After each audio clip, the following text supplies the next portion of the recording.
What's going on, everybody? This is a donation request. This is for Neil. This is NORIKO MIYAMOTO. Wow. Neil says, please react to a little Japanese jazz funk jam by NORIKO MIYAMOTO called My Life from 1978, written by legendary bassist ISAO Suzuki. Has a lovely motif and solo by him. Also check all the other solos and the wonderful vocal. Okay, so I'm looking up this person. It says pop soul singer.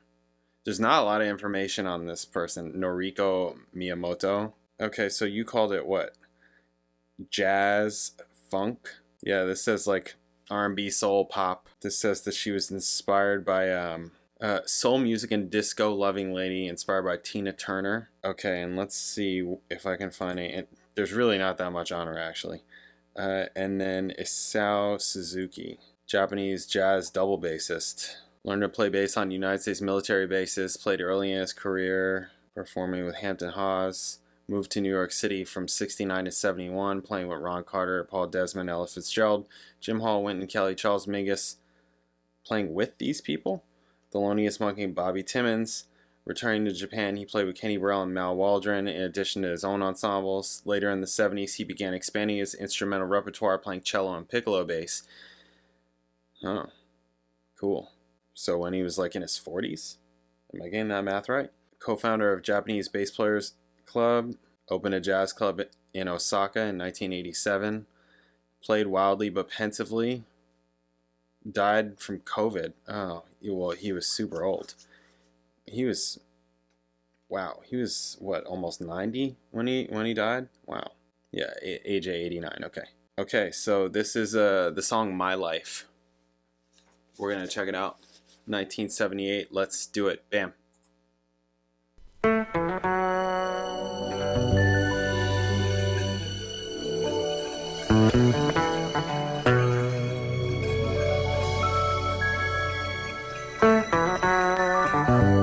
So that's a bass. Like a piccolo bass.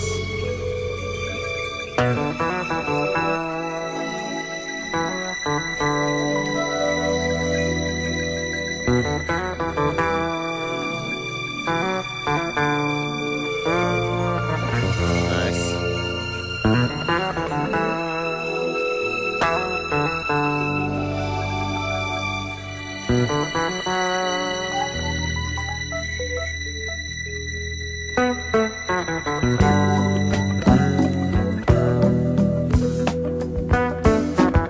Like the congas.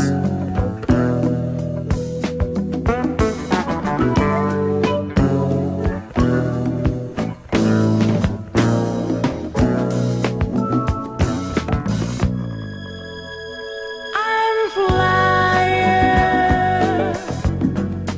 over my universe. Oh yeah, it's open having no end.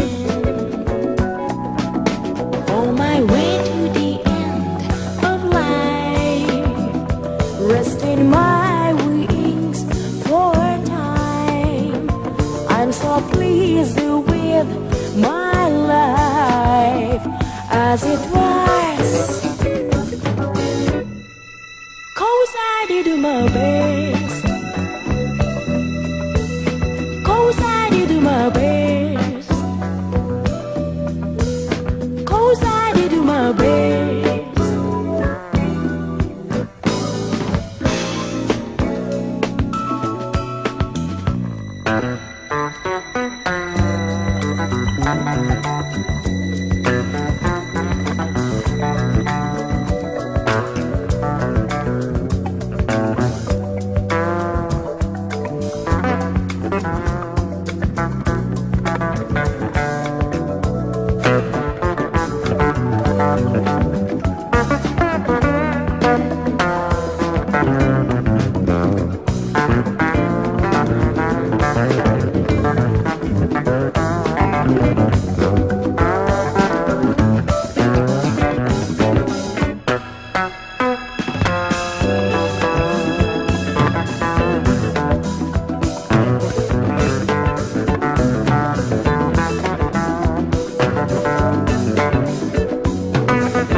wood bass and piccolo bass. It says wood bass.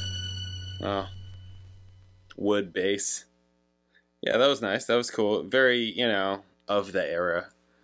You know, immediately you hear it and you just kind of think a little bit of like, you know, Headhunters and things like that with all that electric piano business. And yeah, that piccolo bass, Stanley Clarke. Sounded fretless, Jocko, right? I thought it sounded good. It was very of the period, for sure. Completely sounded like the era. Late 70s. Yeah, 78. It was nice. Nice changes that you would expect of this era.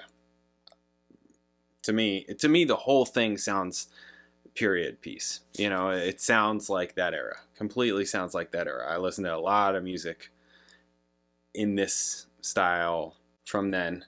He played with Ron Carter and Charles Mingus as a bass player. So did he like jam with them? I mean, I know that did he like record with them at all? Like how did that work? It was a little bit of like light kind of slap action.